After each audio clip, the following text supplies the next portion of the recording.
We're super excited to welcome Rodrigo here today, who is the writer and director of Sith, Star Wars Visions Episode 1 of Season 2, who has an amazing resume from working at Pixar to writing and directing his own short film, Alma. That's how you pronounce it, right? Is that correct? Yeah, All that's right. right.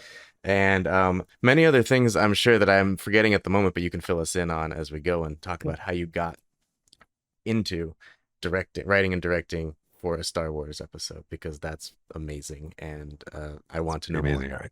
All right. So, can you tell us a little bit about how that came to be? Sure. This was like around a couple of years ago. We were through the pandemic in Paris, and I got a call from Lucasfilm. Um, they were, Jackie Lopez. I knew through the years they've been, following Troll Hunters. That is a series Mm. I did for Netflix a while ago, and they kind of like told me, "Do you like Star Wars, or do you have any?" interest on contributing to it. So I'm like, the first my first reaction on that call was like one of these where like you time travel to almost like in Ratatouille when you go with a kid, Oh yeah. right? And you go back in time and you're like, 10, 11, I still remember going to the original, the the original movies, right? Of the Star Wars and Empire, and actually I still remember the marquee of the cinema. One of these, Nice. like, I'm not going to date myself, but I did see some of these in the cinema, and a lot in VHS, right, as repeated viewing. Uh, so that's kind of the time travel, and like, and then I was like, and then this other part of like, you know, scared shitless because there's like Star Wars Huh. canon. There's a lot Yeah. of opinions about what is Star Wars from the fandom and all this. So you get this kind of place where like, what are you guys trying to do? And when they actually mentioned visions, and they mentioned this idea that this is a format where you can actually write an original story Mm. that can be connected to Star Wars, but it doesn't quite need to be um, you know, canon or part of it in a way. You can actually create your own characters, designs, and all that. That kind of really open up, an amazing opportunity, right? And just to that feels something where you can actually put your imprint, your stamp, right? The perfect entry point basically for someone like you, where you like you have ideas, but you're worried about it being canon and like, but like it was like the perfect opportunity by the sounds of it. It's one of these where like it's a great format, right? This idea of visions, I think, is again is a really courageous choice from execs at Lucasfilm, right? Because it's like, okay, we have this mythology that you're building through many iterations, movies and series, and it's all connected. They do a lot of work to connect them. Uh, to then suddenly like, hey, wait a second, we're gonna do this one where you can actually bring your own take to it. That's where I think that's kind of the genius part of this is like, okay, you're, if, and naturally in this one too, like the complexity in the production side of like, okay, we're going to talk to different studios around the world and actually make it so each one actually will contribute to it. So again, really, I think, it's where you can blend both, right? Just bring a bit of like, originality and also, some different take on mythologies and Mm. explore different things. I think it's a great again, it's a great format, great way of opening that universe, right? What was your entry point for yourself into the story? Where was the butt of the idea? Did you come up with an ending that you wanted to see and you work backwards from there, or do you come up with a character that you're interested in, or how do you start that? Yeah, I think there's a couple of things that came from different places in this one where the main one was, is kind of a little moment, right? A look from my daughter, you know, Mm. kind of change me, my parenthood in a way. And again, it could have been a very small moment, but for me through the pandemic, it was this kind of small moment where we're going to go out finally, after so many weeks, in this kind of, place where you're like finally going out the street, and she was, again, a small thing. She was putting some flip flops, and I was like, okay, let's go out. I was like, no, you're not going to go out in the flip flops. These kind of parent things where you have certain ideas of how this is going to happen, and then it was interesting because she looked at me with eyes that I haven't seen before. Right. Like she was like, there was like this kind of dare, wisdom, and challenge all into one. And I say like, okay, this is, I'm talking suddenly to my daughter has changed and, is in a different place, and she's ready to challenge me in a different way. So that, that is a little bit this idea where like, how can, what happens if you put a Sith apprentice and she make that choice of wanting to break from, that kind of very rigorous, probably, upbringing. So that was, in terms of character, and then in terms of, more on the art side of it, this idea that, I was kind of thinking of the Force and that as a concept. And I don't know, if you've seen Star Wars as a kid, I don't know anyone that hasn't done the sign, or like, that kind of in your hand and trying to move a cup or whatever, right? So that's always, something that is very intrinsic to that mythology and iconography. So I was like, well, if you have this kind of blank canvas where you can actually write any story from Star Wars, pretty much one of the first image that came to me is like when I see, like a white wall like this one, and this is kind of fairly new and can't wait to just paint this over. But this idea that's like, why don't you put color on it? So, how could you actually use the Force to create art and create kind of big murals and paintings and manipulate pigments and, paint and liquid? And that's really a little bit of those connections and how that, that's kind of what I consciously can tell you about it. Then unconsciously, probably, I have this, I say this with like, with talking to my producers, and I've told this before, where like you have this bucket list of designs that from Star Wars, that you would love to do, right? I still remember when I was a kid, and you're drawing in class in your notebook, and one of the amazing things of, I think, Star Wars and why it has this longevity is the simplicity, in terms of the shape language. And I still remember like, drawing the triangle of that Star Destroyer, right? And putting jets on the back and putting flames, making it like move through all your notebook. And that's kind of, I kind of got back to that where like, okay, let's start with that. And, again, you have the choice of hacking, okay, an original design of a lightsaber, or, a spaceship, or, again, a hangar, a world, an asteroid, and the droid, right? And the droid is actually one of the first things that I was starting to design with, and I give a lot of credit to Carlos Salgado, our director, and the team, but the first thing I was doing was like, okay, let's do a circle, another one, and then instead of like having it roll, let's put some, little feet, like a spider. And I was doing that because because I knew that, we were doing little sounds, but I wanted to get these kind of head tilts.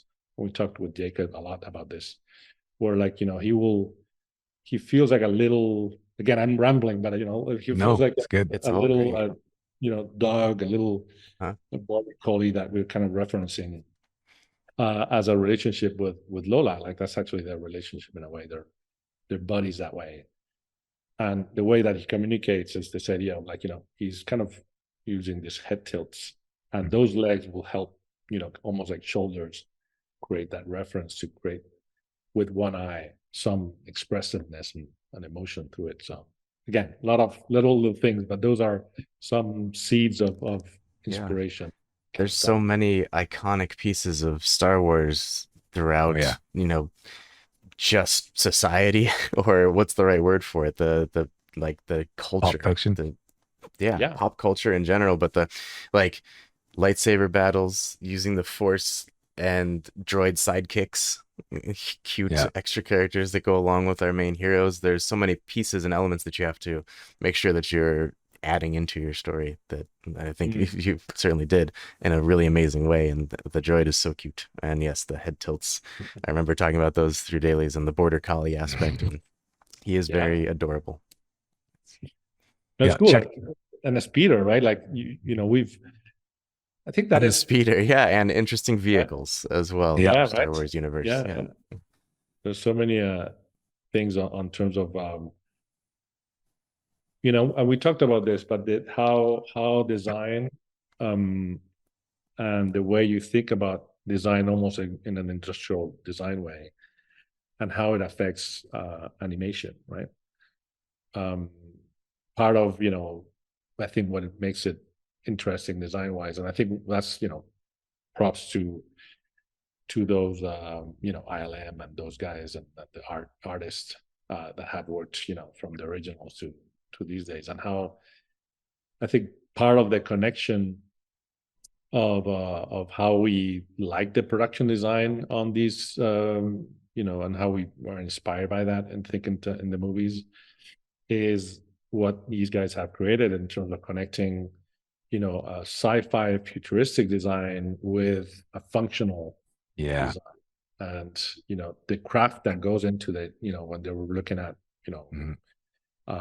plane bombers and kind of like bikes and kind of like these old roadsters and you know vehicles and from real life, and taking inspiration from that. I think that is what it's interesting from what the Star Wars and George Lucas and then the team created, was the tangible feel of like, this is a future that I can relate to, because almost like Yeah. it was like getting into a bike like I do, but it's just like a little bit bigger and way more cooler, right? So I think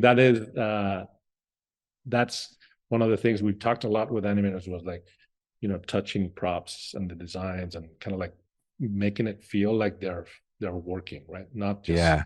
I'm just gonna sit down on this, but just touching buttons and making it feel like something that who doesn't Functional. remember, like, right, Han Solo coming into that Falcon and just touching Yeah, buttons, that's right. And those type the of other things.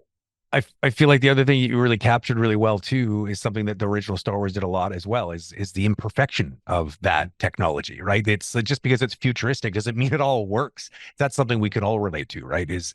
Technology is great, but it's not always 100% reliable. And I think there was many moments in this short film that it's clear that you channeled that sort of very Oh specific yeah. concept, which I really, really appreciated. Yeah, no, 100%. That was a super important with the animators. And like, we tend to, with these kind of, especially in CG with these splines and things, you kind of tend to make it all perfect. Yeah. And you can, right? Because, I have control so to that smoothness. That, what makes it human is, or give it humanity, is that we it's interesting. We always, that kind of idea out, right? If you're gonna close a microwave, it doesn't, That's right. it never closes at the No, first no, try, right? never. Or so we try to do that with a bike, again, when you put it on, it doesn't work. Those are the things that in your normal routine, and this kind of was this idea in the short, right? This, like, she's done this, every day for the last, I don't know how long, but she has a routine, and those are the things that always breaks that Hmm. routine and Hmm. makes you forget something, or changes, right? And brings that life that is like the unexpected happens, and then suddenly you're again facing bad guys without your lightsaber in a way, right? So That's right. Yeah, because she so put it down when she couldn't get in underneath the rig there. Yeah, right, right. Those, and yeah, moments, right? I was going to say one other thing I thought was really fun, like because we're talking about technology and we're talking about how you were able to borrow and try to make sure there were enough imprints of the sort of the original nostalgia of Star Wars. One of the first things that really caught me that I was like, oh, you got me, I'm in, was that whatever that is, like that tea, like that it was a coffee maker or something, and you were even using the audio from basically like Uncle Owen's sort of home, where there were like it was just like it brought me back so Mm. quickly to the first time I saw the original Star Wars, just because of that. Just the audio clip is all I needed, and it just brought me there. I was there, and it was fun because it was like a kind of fun overlap between those two worlds, right? Oh That yeah, was a yeah. I know nice little that nod. we had an amazing chance to work with, again, a sound designer, Gabriel, here in Spain, and then we mixed it at Skywalker, where like it was amazing, Mm, right? Where the I mix bet. there, they had this, they could show you like, hey, we have the lightsaber of the original, Oh man, or if you want the one from Rogue One, you have it here. Like they have the whole library there, so you can always like, pick and choose. that's awesome.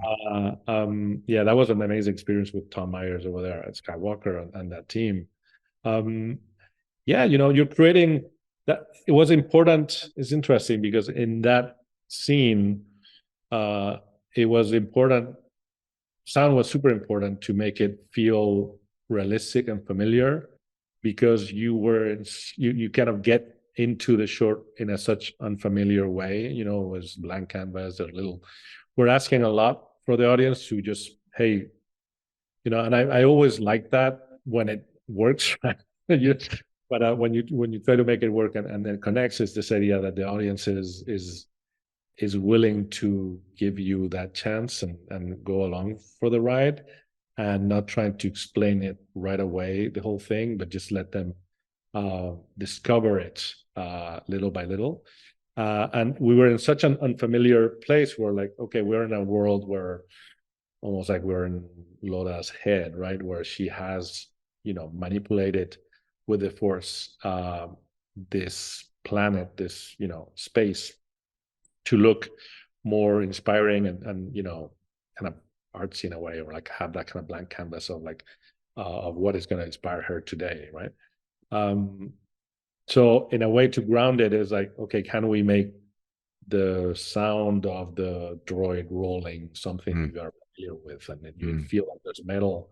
Even you're seeing blank canvas, there's a metal floor, and it changes to stone, and you have different textures through it in terms of the sound, because we didn't even have music to consciously to give you the emotion of just like, hey, you're gonna just take. So the tea maker and the leaves and all those things are, yeah, same thing, was super important to get. Okay, this is a bit familiar. You're giving you a little clues along the way. It's like it will pay off. Just keep mm, stay with us, right? And mm.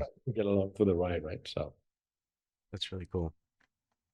I was wondering if you wanted to share a little bit about the how you named the droid, because Mm. for many Spanish speakers it might be obvious, this little Easter egg, but for the rest of the world maybe not. I don't know if they were familiar, but we're doing, like, the contracts and the transferring of money here and there on budgets, and you have all these kind of crazy codes when you Mm. send it, right? The Swift and the IBAN and all these kind of numbers that are, it makes, I guess, the world turn around when you're sending and transferring. So, I was looking at some of the numbers, and the Spain code, the one that actually connects to your account, it starts with an E, and there's a two, there's like an ES02 or something like that. So I just shorten it to E2, and then it really connected to so that's kind of the seed. And then, like, when I saw this, like, yeah, it's perfect. E2 means like, and you too, right? And so in a way, the relationship between Lola and the droid have a bit of that Easter egg of, like, also means something, where, like, hey, there's a moment at the end where, like, I'll paint my own destiny, and Yeah. could say, oh, it's like E2, like, right, and you right with me, Uh, right, with yeah. droid. So it's like, a lot of Makes it like, poetic basically at the end. It's so perfect. Very cool. Yeah. Does Lucasfilm have any rules on naming conventions of droids? Since I'm sure they have such a catalog of which Yeah, types of but droids or which names or something. they were, again, they were very open to different takes, right? Okay. To the name of even Lola, and they were no. This was like, again, I think each one in the shorts will come at it. There's a great guy in Lucasfilm called Pablo Hidalgo that is like, the encyclopedia of names and moments and history of all that. So it's always a great resource to just go, hey Pablo, this feels good. And he was like, yeah, but if you name it here, use this number. So it's always a good resource. But they were always really open to like, hey, again, for me it was important to, and you kind of pointed out with that with the team maker, right? This idea of like the when we got to the team together and we said like, oh, let's do this. The first conversation was, we want to be respectful. We want to hint at the nostalgia, because it's also a part of what I love of Star Wars, right? And that you see it with Rogue One and Andor. Like there's some great production design in those kind of languages that I would love wanted to hit and hint at, right? But the most important was be bold, right? You actually are trying to make it so a fan of Star Wars could see this in a way, if you actually stretch it in a way that could be uh part of the normal Star Wars universe, but be bold, where like, okay, let's actually not be scared about that responsibility and really push what you could do visually in Star Wars. And I think the power of animation, what animation can bring to these kind of mythologies, is a bit more of that untethered visuals and graphic language that I think is very obvious for people in animation, but not so obvious to the audience in general, right? Yeah, and the graphic language and the art direction was incredible. Can Oh you my share a little God. bit more about that? Yeah, that's what I selfishly want to get out of this conversation. I want to get Yeah, inside no, your again, head. we had an amazing team. I have to credit, again, as I said, Carlos Salgado. We worked with Pablo Dominguez, another concept artist. Linda Chen, that is someone that I've worked with in the past in Troll Hunters. She was doing production, character design. She was amazing. And then all that paired with, Jonathan Catalan, that is our look dev Mm. DP. And again, there were more, but that team, I think, was great to see. We prepped a lot before even getting into animation, because I always find it, as an animator, I always find it very inspiring to, yeah, you're gonna get the layout that is, what the information of the scene is and what you need to do, but if you have available the art, or you actually see it, you're going to get the inspiration and the backstory of where those gray shaded things in the layout that you're going to see. And I think that is super important, because it gives you that history Mm. of where these characters come from. And because this story is, I guess, like the culmination of a journey, a relationship, right? And it was all a lot. We talked a lot about backstory and what could have happened on the way through it. From, again, designs and what it all mean to, um, but also in the way that in the costume too, like the capes are jagged, and there's like holes on the capes of these, of the master and the droids, and always thinking these guys have been chasing Yeah. Olaf for a while. They've done a Yeah. couple of visits here and there. They have it rough. Yeah. So how those are always, once you see a character, a design or something, thinking of where it comes from. So if you put those details, you're like, okay, you can actually imbue it with history and weight, right, in terms of the design language. Um, so a lot of that was, in and another challenge, especially in the first half, was, you know, because everyone knows so much about the Star Wars world, I think in terms of visually what we've, grown up with, in a way was like, how little can we, give the audience and they still feel like it's Star Wars, right? So if you see that hallway, or the hangar and all this, or a door, like I think with a couple of circles and a couple of lines and a rounded corner, Mm, people will get it right away, and they will fill the details of what mm. that shape looks like. So it was a lot of playful side of that in the design, right? And then the design phase of the Really thing. interesting. Like how Yeah, much this can is you the take away? yeah, Mm, exactly. And this is a perfect segue to ask another question that I had about this specifically. Like, because I'd love to pick your brain a little bit about the symbolism involved mm, here with the art direction, because for those who haven't seen it, there is a very clear indication of her quite literally. Like, it's very rare for a film to be so self-aware in that way, where it's like the art direction is so present that the character is even participating in the art direction in a very interesting, very physical way. So I don't want to give it away too much, because I don't want to spoil it for anybody who hasn't seen it. But like, I'd love to get inside your mind there as to like, because that was a bold choice. Like, it's what struck me the most when I started watching it, and I have my own theories and thoughts on why you did it. But I wanted to hear it from you. Like, what was going on in your mind when you came up with such a very precise decision with the art direction? mm. I think, it was mostly in this idea, and I've grown through, again, I've been animating for a long time, right? And I've been part Mm, of the process of making movies and working with execs and getting this idea that, the explaining and making sure that everything is very clear. So it was very purposeful, like this idea of like, no, I think, the audience is, if you want to take them for a ride and you give them enough of a hint of character is gonna, and if that character is, if affected by the environment in a way that you're, perceiving it, and actually, experience it with them, you're along for the ride. And I think mm, I always loved in animation, you know, it's funny, right? I guess everyone will come at it from different places, but I always think, a really good animator can hold the frame, can hold mm, a shot.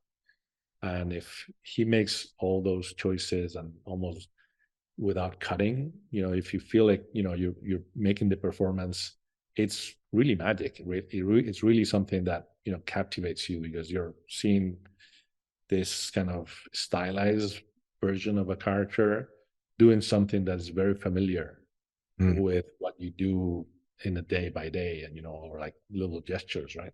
So I think part of that was, um let's make it in a way, complex but subtle, right? We wanted to, again, it's a very complex setting because it's all CG. There's not much, 2D or cheats. We Mhm. kind of, wanted to make it feel so any slight parallax or movement of the camera, you felt like, whoa, this is just not a white background. There's actually layers of different Yeah. hue. Yeah, give you the sense of space and depth, right? So, hide that, right? And you get that complexity, but mostly you see, and then you see the journey of the character, right? From this character that, is looking to be, left alone, being able to, almost like drain her past, and you think of like, kind of forgetting and trying to control it. That is kind of Mhm. what happens with her at the Yeah. beginning. And kind of going through her journey of like understanding that, you can run and you can, try to hide, but it is always going to come back, right?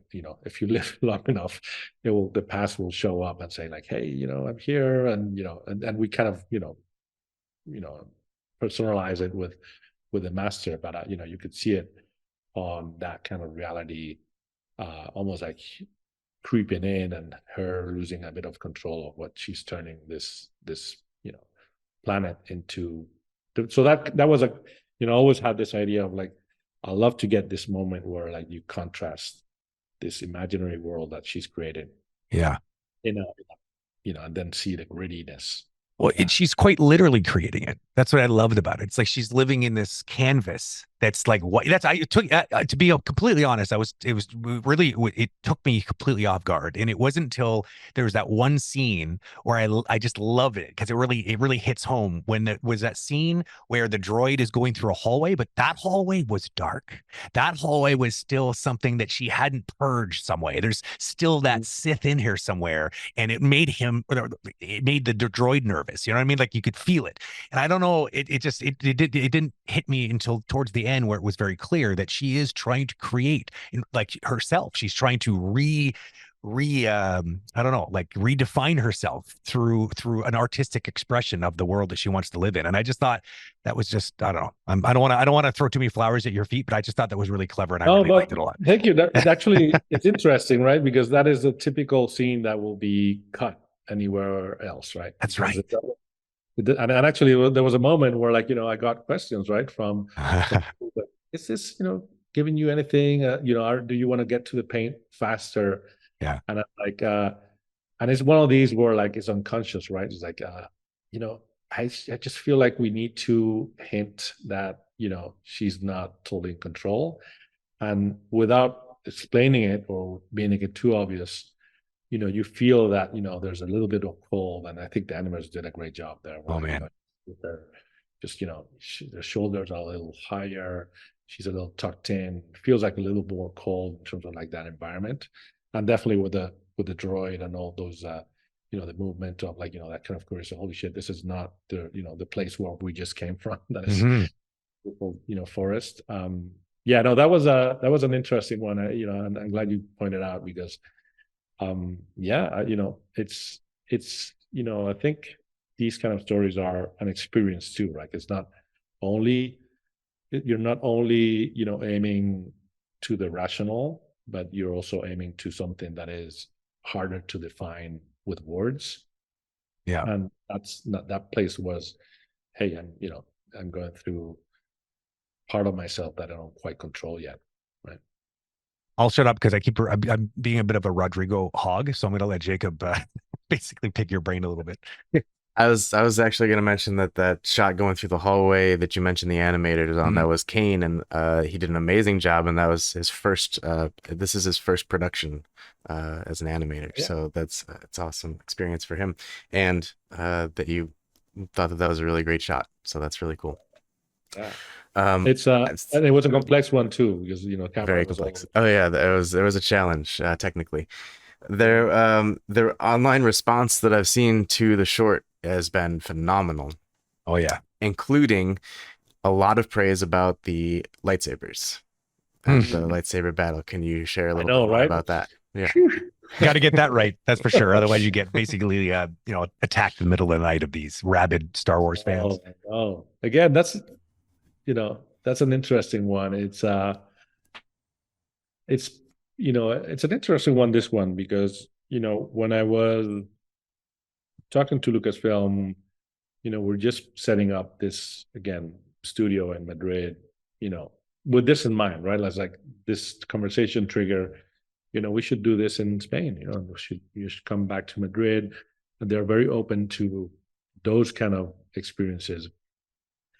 And I think, the good thing of the time working in the industry is that gave me this clarity of, like, these doesn't come often, right? These things, these projects are experiences that you have to cherish because they're hard to find, or, they never come, right? So I was very conscious about, can we create, and this is actually a conversation I had with our producer, Damien de Froberville and Cecile Hoax, about, can you just, and he, especially Damien was really into it because he's working big companies and all that.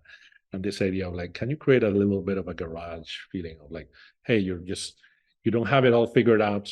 There's, the pipeline is not quite there. It's going to be rough, right? But that is, it will make something, the experience of going through that, and putting yourself in a place where, like, okay, you're a smaller team and all those type of things, right? So again, that, those connected to, coming back to Spain, getting more exposed to again to all the art here. But there's a big tradition of swordsmanship in Spain, right? And you go to Toledo, you go to these cities, and you see like these amazing rapiers and these amazing hilts, and the medieval swords, all those kind of attention to detail in terms of like what it meant functionality wise, because they were weapons, right? And they had to also be made of this kind of functional, so you don't get cuts in your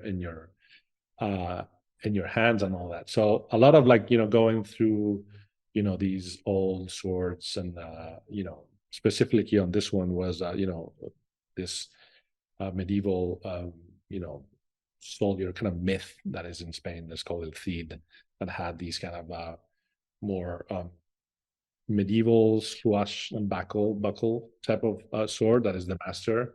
And the way that this the technique that he's going and he's using is definitely more it's not very delicate, right? It's just more about removing things and then trying to cut you around with that big medieval sword or blade too. Like we made it a little, they were Nutrition was very open to like, hey, can we change a bit of that kind of design, right? So they were very understandable that way. And then hers, that is definitely more on more like fencing, and that evolution that went from medieval to now they're more thinner, they're pointier, and you can actually get closer without you make damage without getting closer in a way, right? And then the I will say the katana feel to it was definitely the influence of again, a big big Kurosawa fan, and I know that part of the inspiration for Star Wars and George Lucas' mind was that too. So there was these kind of connections that you're trying to think of it, and the idea of like, okay, I want to make sure that the lightsaber for her kind of is a personification, almost like is a symbolism of what she is becoming, right? She has to be both, and putting those two blades together. So that's again a rambling way of saying that it was again an amazing thing to design, and I'll probably will put online some of the designs we did Pablo that awesome. Are really beautiful in terms of like the details, but also how it just really talks character, right? How how the choices they're making by having that kind of lightsaber, right? Totally. And little performance choices too, like the master dragging his lit lightsaber in through the ground as he walks down the hallway. It's a really nice touch. That's that shot is like, and then we worked with this amazing storyboarder Ivan that and that he brought so much to this too. Like it was one of these great things where we're talking about this is the hallway that we've seen before, that is all forests and colors and kind of this kind of nice place. We hinted the dark side of it, and now we're just getting the full round trip of, hey, what you went through that and you heard and you hinted, now you're actually seeing the reality of it, and just making it this usually you have these kind of big lightsaber battles in bigger places. And one of the things that for me was interesting in terms of even as an animator, right? Like I'm thinking how the animators will have to choreograph this too. The idea of like, close quarters, and now you have to turn around some walls and some corners, and there's going to be danger around that. That always makes some good business to give an animator to just find the pauses and find that kind of back and forth, right? Before we move away from the lightsabers, I would be remiss to not comment on how joyful it was to sort of see the symbolism there in the sort of in that turning point of the fight, where she basically just we as an audience discovered there's a second blade on that saber right at the same time she was becoming aware that her way forward is to kind of basically embrace the duality that is her struggle to define herself. I mean, I could go on forever about all the poetic ideas that I felt like it sort of spilled over when I was watching the movie, the short film. But I just think that that it will fit in really nicely with the this idea of her trying to paint her world. And it was like it suddenly occurred to her that she was, I don't know, I'm the one rambling now. Just I really love that moment where she sort of embraced it, and then that was everything for her. It's that's it's kind of that for me was a culmination of a lot of backstory. I was trying to put there and talk to the animators about that felt like a place where she was struggling, right? Mm-hmm. She didn't want to. She's been trying to. That's right. Get away from that world, that that process, that that kind of Sith order that have been challenging her to do things a certain way, and she was like, she's struggling to get out of that, and the idea of like that red lightsaber lighting up is something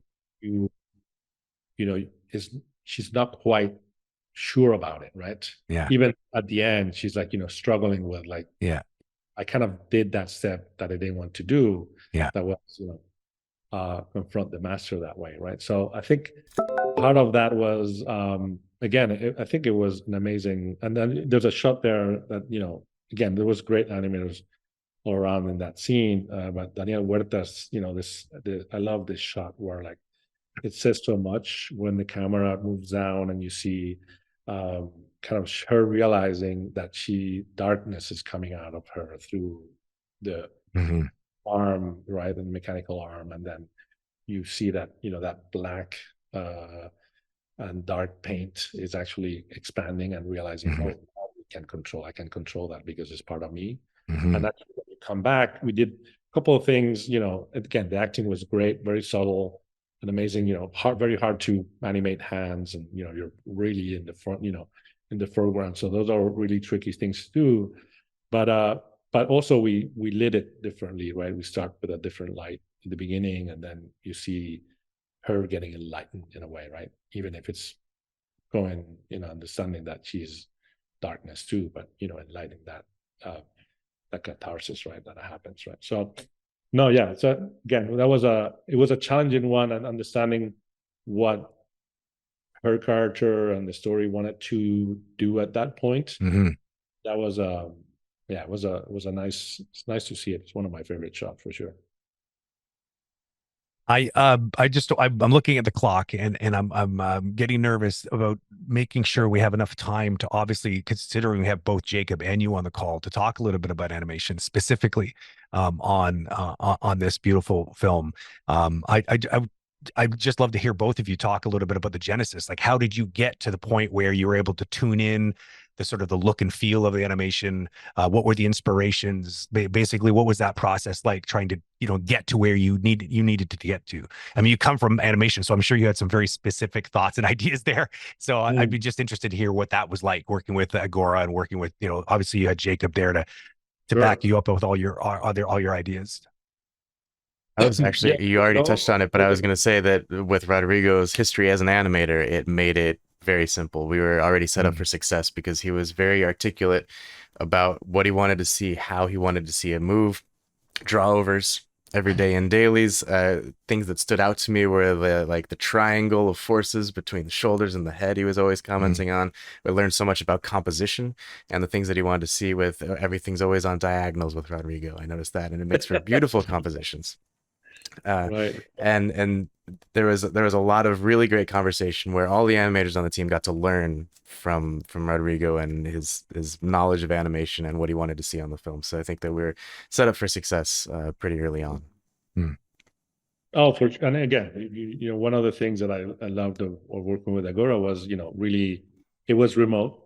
So it was, you guys were already set to work in remote at that time. So just being able to tap from, again, and even in the way that visions are being created, different people around the world and from different experiences, right? Even, internally we had a Damian that is our, soup here, and connecting that Agora, and really this idea that I always, one of the things that I think are great in terms of animation and team of animators are when you pair experienced or very experienced people with very young up and coming. There's an energy that's created in those type of environments, and I've been part of that, and I always loved it, right? So in terms of what you learn from people there, what you challenge in terms of a new point of view.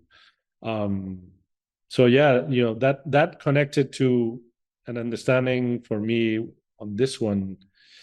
One thing, I haven't talked too much about it, but it was the animation, the camera animation, right? And how paired, we worked with the Vol C and their team in Android, sorry, in France, because specifically, I knew that he had this, he was treating the camera in this, place where it's a mix of animation and live action.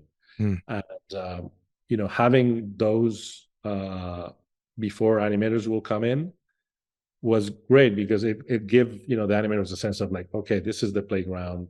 There's a camera that's already giving you a sense of what it wants to be, if it's a push in or if it's the composition. You could see what the background is going to be, so you actually are posing it from. So having a bit of a hint from that I think is always a great place to start with animators, because for me, animation is always going to push it, right? There's always an animator that comes in and that has been looking at the space, looking at the composition. They come with ideas, and you want to create a bit of the space to see if hey, that idea is great, let's push it. If not, we can go back and it's actually still solid as an idea, right? You're not but it has happened to me in different production where you see different shots, and you're like, hey, maybe we can combine these shots and just make it one, and the camera needs to be doing this. So those are the things where you want to be, where and those conversations, for me, a lot of that happens with animators and dailies, right? Because there's a spark of a character where going back to the beginning, if we want to do little connection there, seeing that look of my daughter, right, and actually having so much wisdom in it, those are the small moments that you want to capture. And when animators bring that, you want to know that the camera is there to record that, right? So those are again, great moments. Dailies were a lot of fun in this one.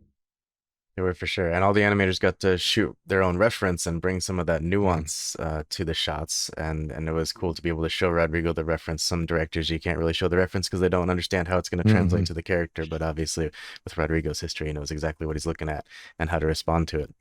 So it's always fun when the animators get to shoot their own reference and bring some of themselves to their shots. And then for other times, we're also... And what? And where they live too, right? That's Yes. you actually get to see not their offices, but that's hey, funny. that's their home, right? So Totally. you see what everyone is bringing to it. Yeah, that's funny. I never thought of that. It's so funny because in a regular studio environment, it's like, oh, you shot it in the reference recording room. But now in this world of remote, people are bringing a real piece of themselves to those dailies meetings because they're in their home, in their own space, in their little bubble, and it kind of just bleeds into the narrative probably in an interesting way. That's funny. I never considered that. Yeah, totally humanize it, right? Yeah. So I'm wondering if there's any fun anecdotes that both of you can remember from making this, funny little blooper moments, all the way to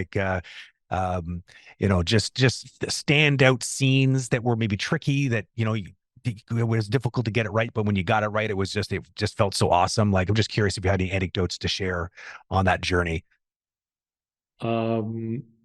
Well, Jacob is here. I'll throw one, If you can embarrass Jacob with this, you get no, extra points. I will I not, should have but prefaced that. I was actually gonna sing his praises because he took on himself those kind of speeder shots where Lola is driving the bike.